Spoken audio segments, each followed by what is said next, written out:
Hey guys, welcome back. So this is not a highly requested video per se, but I do get this question a lot where people ask me, what is a good beginner-friendly anthurium? So I figured I'd do a video where I show you some of the easiest anthurium in my collection and some of the most difficult anthurium in my collection and kind of talk through what makes them easy and what makes them difficult. So this is by no means an exhaustive list of what I find easy, what I find difficult, what I've heard is easy, what I've heard is difficult. I wanted to pick things that I actually have in my collection that I can show you and tell you by my own experience. And I also wanted to focus on either pure species that are accessible to people or established cultivars, so things that are like sold under this name rather than one-off specimens from a specific hybrid. And of course, there's going to be differing opinions on what should be classified as easy or difficult, but I'm going to give you my criteria, and of course there's going to be exceptions and outliers as there is with all plants.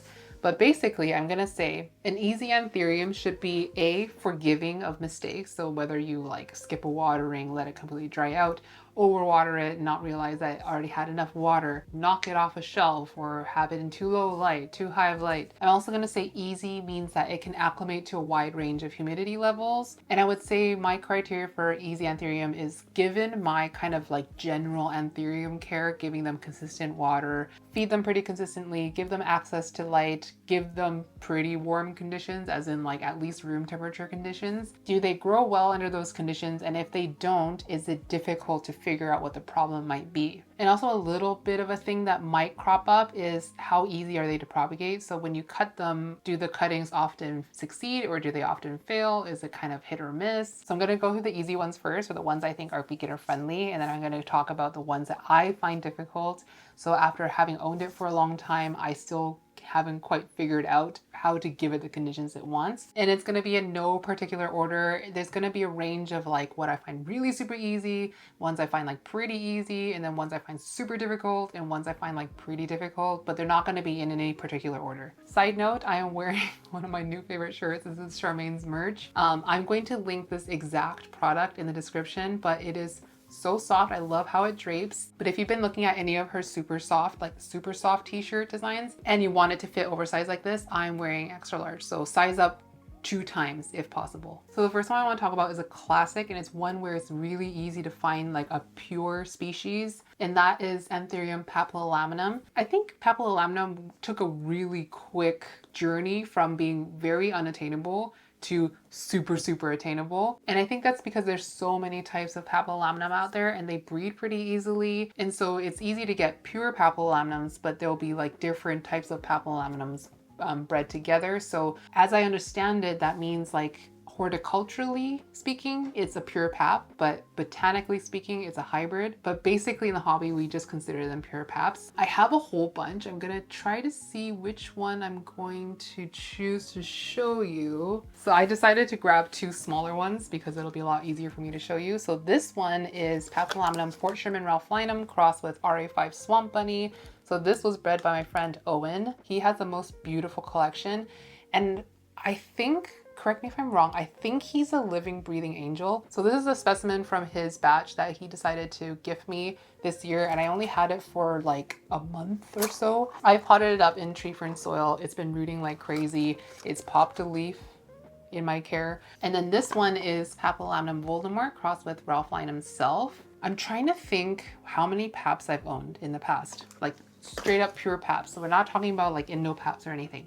1, 2, 3, 4. I want to say I own 5 Papillilaminums, but that doesn't include my whole batch of my RA5 cross with Fort Sherman Ralphlinum seedlings, which have been also just as easy. Paps are one of those things where if you can be consistent, like with any other anthurium, if you can be consistent with watering, not let it get bone dry and then super wet, then bone dry, then super wet.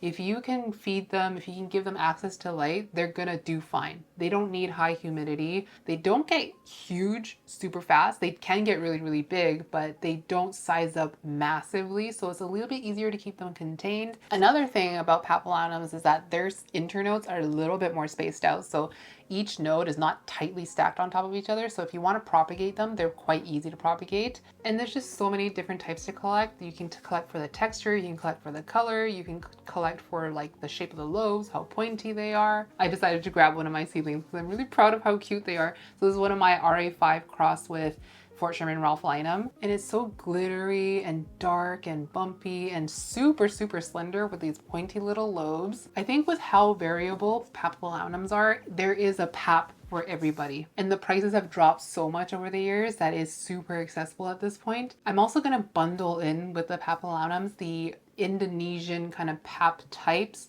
which are technically no IDs, or like you don't know the lineage of them. So I would include in that list Dark Phoenix, one of my all-time favorite plants. Mine is recovering right now, but it is such an easy one. Whenever I've had issues with these plants, it's really easy to figure out what went wrong. So with my Dark Phoenix, it's because it had been living in the same no drainage vessel for almost 2 years. So as soon as I refreshed the pond, I also took some cuttings, it started growing beautifully again. But also plants like this one. So this one is Anthurium X1 crossed with X1. I guess you could just call it X1, but X1 is like an Indonesian pap type, but nobody knows exactly what it is, but there's definitely Papillilaminum in it. And it's been around for a long time, and I just find these plants just really easygoing. This one has been transitioned out into ambient, and this leaf was still expanding when I moved it out, like straight out from my tent. I just took it out of my tent, repotted it into a bigger pot, and just stuck it right out here, and it has not skipped a beat. So it's been about a couple of weeks, but it's been rooting out in the tree fern soil, and I haven't even had this one very long. Like I think maybe it was like 7 months ago, it was a stump.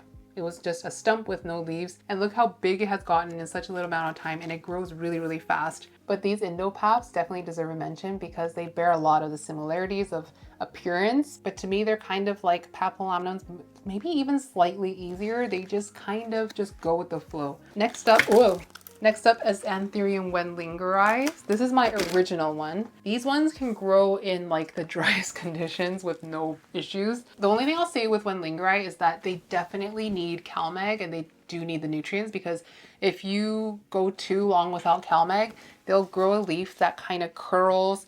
Sometimes you'll see ones that kind of twist because they can't expand properly. I do think that Anthurium can basically generally all benefit from CalMag, but with these strap leaves, it becomes a little bit more apparent with the CalMag deficiencies, because if the leaf structure is not strong enough and it can't expand enough, but it's a strap leaf, it becomes twisty and it's a lot more obvious. I feel like if I had to grow one strap leaf Anthurium for the rest of my life, I have to get rid of all of them.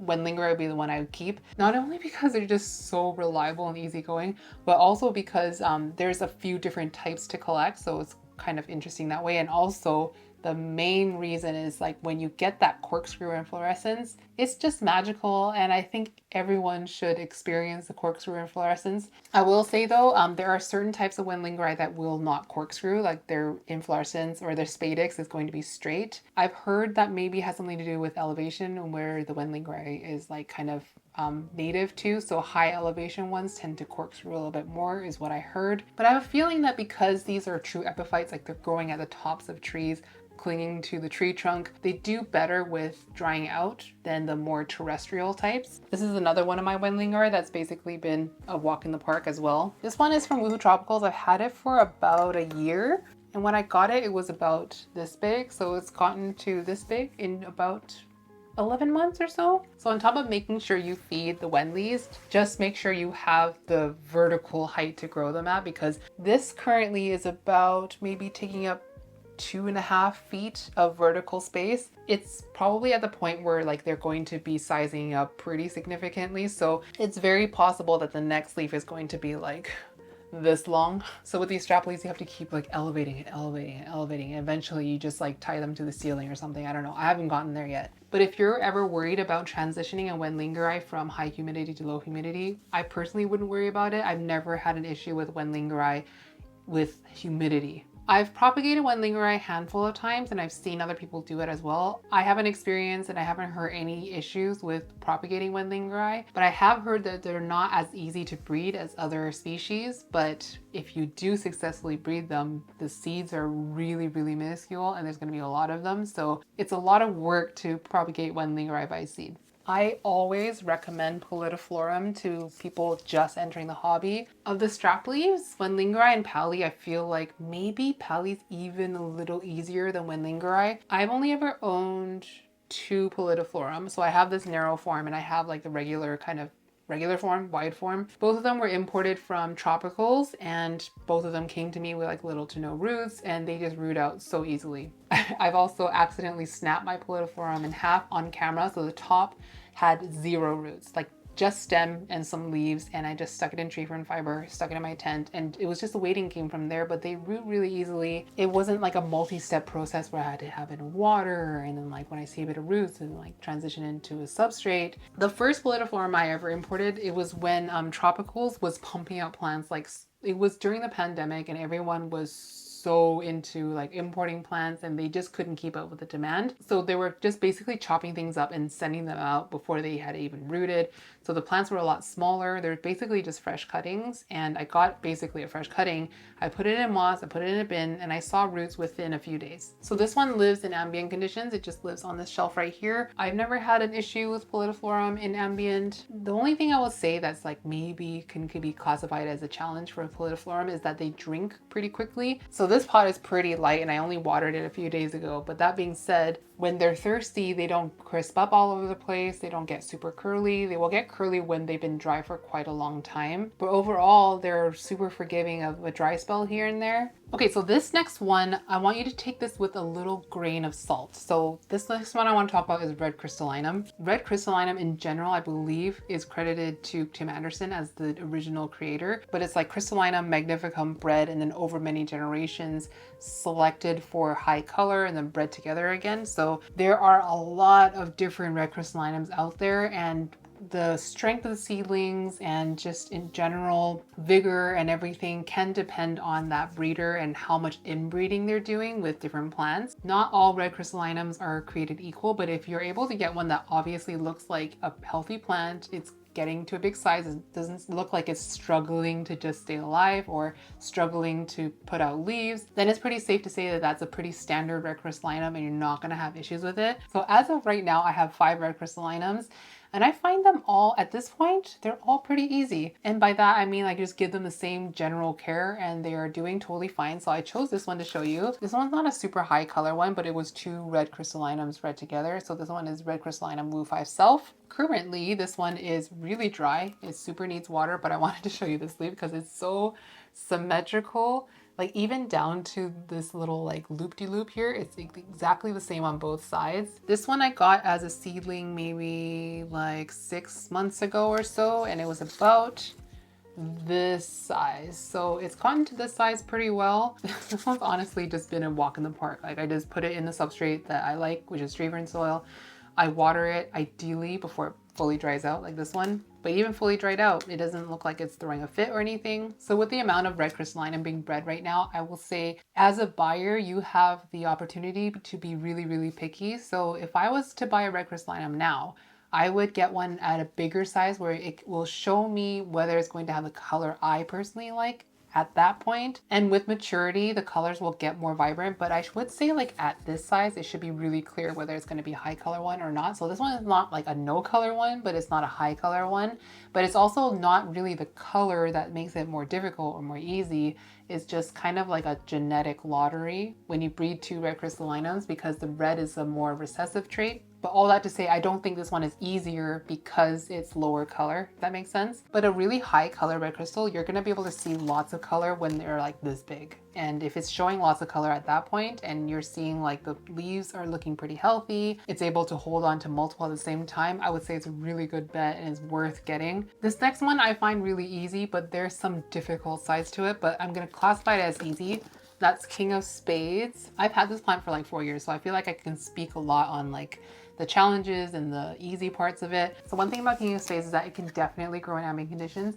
And for me, ambient conditions get as low as like 30% humidity. So not the driest, but most likely it's averaging around 40% humidity for this plant. King of Spades does have pretty thick fat roots. I don't know if you can see. So I don't think it actually enjoys having as wet of feet as like say Rockweenum, but similarly it doesn't want to completely dry out either, so I wouldn't let it completely dry out. I would just say you have a bit more of a window to water it before it starts to get mad at you. The one difficult thing about King of Spades I will say is that It is difficult to propagate because one, the internodes are really, really tight. So the leaves are right next to each other and the nodes are right next to each other. So it needs to grow a lot of stem before you can actually cut it. The other thing is that my experience with King of Spades cuttings is that the failure rate is a little higher than other Anthurium. So in the past, when I've taken like a leafless butt cut, just dies. It turns into like petrified, like it just completely dries out even though there's a root system. It's also kind of difficult to breed with King of Spades, so whenever you use it as a mother plant, I feel like unanimously everyone has reported very small seed yields. But I'm also starting to have an inkling that even if you use King of Spades as the pollen, the seed yield also suffers. So we used King of Spades pollen on Dark Phoenix. The seed yield was like a quarter of using PAP on Dark Phoenix. I used King of Spades pollen on my little Meg hybrid thing. Seeds started coming out and I popped them, and the seeds inside are just like flat and like kind of rotted looking. And I was telling Dania and she was like, she did King of Spades red crystal and the exact same thing happened to her. Like a lot of the seed just came out rotten. So I'm trying to find out from other people who are also breeding with King of Spades, are they having the same issues using King of Spades as pollen? Because initially I was thinking if you use the King of Spades as pollen, you're going to circumvent the King of Spades being a bad mother issue, but it kind of seems like it's a bad dad as well. But I'm keeping this in the easy category because like this itself, fine. Like it's going to live fine in ambient conditions. I don't need to worry about like the watering so much. It grows fairly slowly. So for me, that works out because I don't have to worry about moving it all the time. It can stay in one spot for a really long time. And I also want to give an honorable mention to King of Spades Red Crystal. I used to have 4 of them, but now I just have 3 different specimens. And this one is probably arguably my favorite. This one was hybridized by Dania, and this is a King of Spades, I believe from like the same batch as mine, crossed with a Tazula Red Crystal. And this thing, I'm telling you, is a walk in the park. It just wants for the basics and then it will just give me the most. So this next one, I have the 1 specimen. So take this with a grain of salt. I have experience with 1. And I didn't really think this was going to be an easy Anthurium, but it really, really surprised me. So this is Anthurium Ace of Spades dark form. When I got this was a little baby prop, so it was like maybe the leaves were about this big, and has been a really reliable grow for me. It was living in my tent for a really long time, and I thought that by transitioning it out, because it outgrew my shelf in my tent, I thought it would be a few leaves of being kind of ripped up, and it would take some time to acclimate to lower humidity, but the very next leaf was perfect. There was no ripping, there was no warping, and the growth rate didn't really slow down in ambient either. And so after maybe like a leaf or 2 in ambient, I decided I was going to chop it. So I took a few cuttings off of it and then I repotted it again, but without putting it back into a high humidity enclosure to root out a bit more before moving it back out again, because having cut it, it lost a lot of the root system. But I just put it back here and it just continued trucking along and growing and sizing up. So I feel like the first leaf it put out in ambient would have been this one right here. It might not have been this one, but I know this leaf for sure was grown in ambient. And as you can see, the leaf fully formed. It might have been this one. I'm not really sure. This one is the most recent leaf and it's a really nice big size up and it started flowering for me. I would say the only challenge with Ace of Spades is that it does get ace pox. So my specimen doesn't have it really bad yet, but you can see it on this leaf. There have been a few growers that say they have completely cured their Ace of Spades of ace pox by using a really strong systemic fungicide and being really diligent with it for a few weeks, and it just like never came back.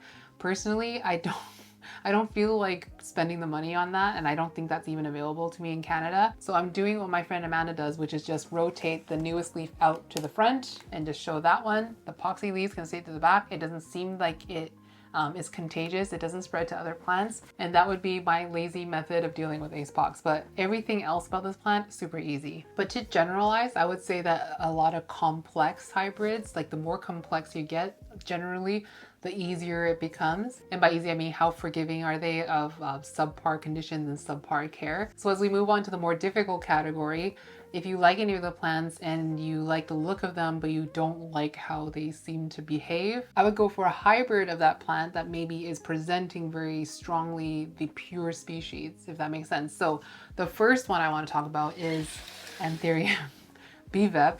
So this is mine. It's not looking horrible, right? Not the worst. But I cannot for the life of me figure out how to not get this yellow halo that's like really softly around the entire leaf margin. You can also see it here. It's starting to show up on the newest leaf as well. You can see it right here and right here. I also have trouble getting it like super, super dark, but I know that this specimen in particular can get really black. At some point it was really dark, but then it kind of like fades to like a duller color. And I feel like I'm not alone in this because everyone that I've spoken to that grows BVEP, I've tried to ask them like, what is your secret? And they're like, I also haven't figured it out. If you look in like mother plant pictures, so like a breeder is breeding with BVEP, if you look at their mother plant pictures, you will often see on the sides or behind, like the older leaves also have these like crispy yellow margins. Some people have tried to offer general advice like they don't like super high light, they like high humidity, they like to stay a bit on the wetter side. But even with those conditions, I still haven't been able to get the color right and avoid this yellowy thing. But I'm determined to get it right because this plant is so pretty. I just think BVEPs are so beautiful, and the fact that they are challenging makes it a little bit more interesting to me, and it will feel like more of a victory if I ever finally get it right with BVEP. It's not the most difficult anthurium to just keep alive, but if you want leaves that stay on the plant for a long time without yellowing, I still have yet to figure it out. So if you know how to keep BVEP really dark, first of all, and also to prevent the halo from happening, please let me know because I would love to know anything. Like even if you think it's specific to your specimen and it may not work for everyone, but it works for you, I would just love to hear another perspective. This next one is kind of the same story as the BVEP, but maybe worse. This is my Ace of Spades green form. So it's a completely different story to the dark form. I don't know if this is my specimen or if they're all kind of like this, but it always has that halo. The leaves do not stay on the plant for longer than 6 months, maybe. It also grows really slowly. Just looking at the growth point, it is active. Let me take this sheath off. It's also really hard to see in this pot, the roots, because there's so much algae, but I don't seem to have issues getting this plant to root. It's just growing leaves and holding on to them without yellowing. If you look at the back of the leaf, it's kind of yellow all over. I don't know if the light is kind of washing it out, but you can see that there's yellowing all over the leaf blade, a little bit here, a little bit here. I think this plant grows like maybe a maximum of 2 leaves a year for me, but then by the time the new leaf comes out, the previous leaf is already on its way out. I've repotted this plant a few times trying to get the mix right because at one point it was growing in pond, and then I moved it to tree fern.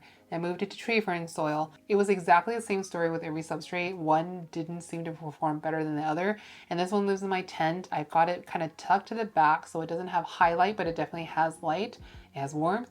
It has humidity. I don't know what it wants, but I also don't know if it's my specimen. So yeah, this thing kind of sucks. And I would like to grow it nicely, but at this point, I'm just not that emotionally invested anymore. But I did try for a while. I'm just like, right now, I just don't want to look at it anymore. Next up is a humidity loving plant. This is Anthurium debile. So I will say I did crack the code on like how to keep it growing. I just cannot provide it enough humidity for it to not do this. So the thing about debile that I heard that really changed it for me was that it wants to be super, super swampy, like really wet. So what I ended up doing was keeping it like basically in mud, and it would grow pretty nicely for a bit, but then the leaves would end up crisping over time by the time the next leaf comes out. I basically keep it in a mix that's a bit denser than my other anthurium and just let it be swampy, soppy, sloppy, muddy, and it seems to like that, but without basically 100% humidity, you're gonna get this.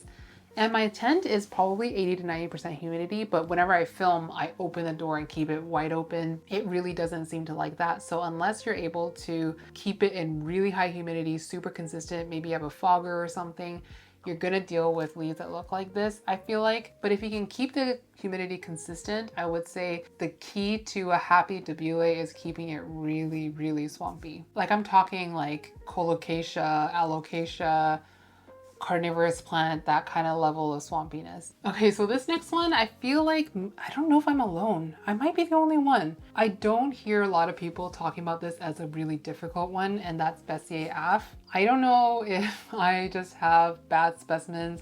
I think I've only ever owned 2 or 3, but this is always a story with it. I don't think Bessier Af do that well in ambient conditions, and I did try to grow this in ambient conditions, and it looked basically like this before I moved it into my EXO, which again is not the highest humidity, but it is slightly higher than out here. I do think they appreciate a bit more wetness in the substrate. I do think they appreciate less chunkiness. The roots are a little bit on the finer side, fine for an anthurium, I suppose.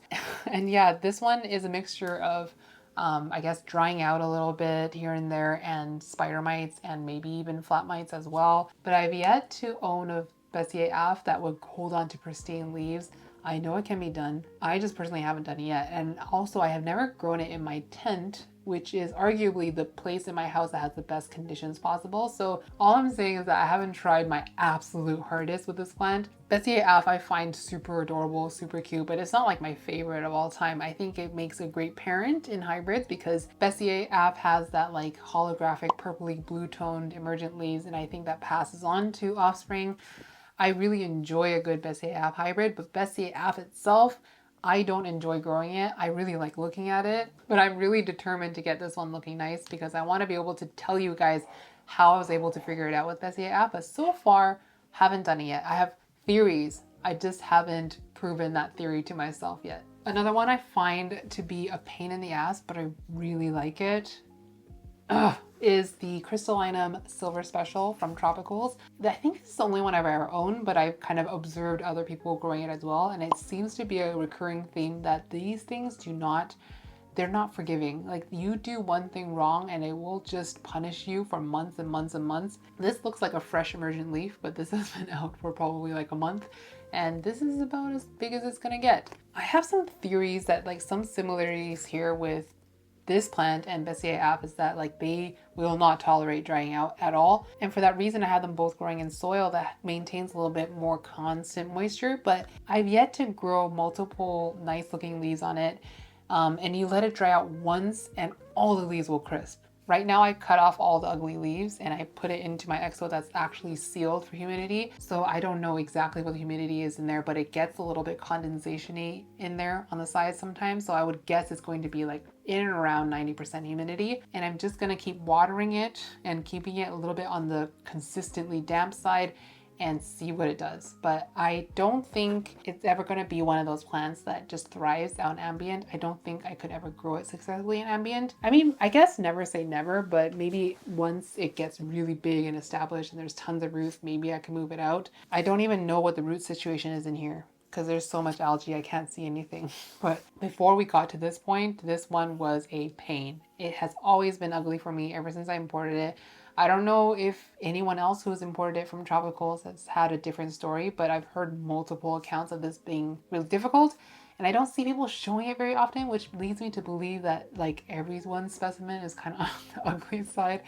But yeah, crystallinum silver special is not a good time, but she's really pretty, so I will keep trying to grow her. And then last but not least, I want to give an honorable mention to Anthurium clarinervium, which I actually find quite difficult. I've owned 3 to 4 in the past and they've all been the same story. They don't grow for me. I feel like the roots are always fine, but the leaves either don't. What is it? I just find it really difficult. I've never killed one to my knowledge, but I don't find it as easy as everyone says it is. And I think it really comes down to me not believing that they really do truly want to dry out. So I'm going to try again. I do have a clarinervium trade coming to me very soon, and I'm really excited for this one because I think it's absolutely gorgeous. I think clarinervium is one of the most beautiful species anthuriums ever. They're just so beautiful with those cartoony heart shapes and the way that the veining is like so squarey yet webby at the same time.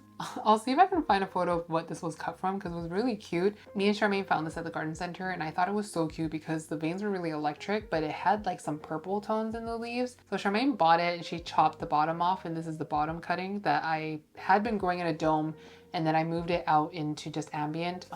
It's just sitting on my shelf right now under grow lights. And this new leaf right here in the middle is finally getting some veins. I mean, this thing is nothing to write home about. It looks kind of like a dumb little seedling right now. So I feel like Clarinervium is either you find it so incredibly easy, like it's basically a ZZ plant, or you find it difficult. And I'm one of the people who find it difficult. So that is my list of easy and difficult anthuriums I put together. Let me know if you guys have differing experience with them. I would be so surprised if there weren't people that had the exact opposite experience of me, whether something was easy for me and it was difficult for them or vice versa. But also if you have anything you want to add to the list, please let me know, because if anyone's reading the comments and they're just looking for an easy introductory anthurium, as many suggestions as possible I think will be helpful. So unfortunately next week I will not be able to have an upload for you guys. I will be away on holiday. I tried to get all the videos needed in the queue to not miss an upload, but it's looking like I'm gonna miss one upload, but I'll be back in December, late December, mid-December-ish, and we should be back to our regular programming from that point onwards. But anyway, I hope you guys are having a great December so far. I hope you're staying cozy and warm. I love you so much, and I will see you in the next one. Mwah.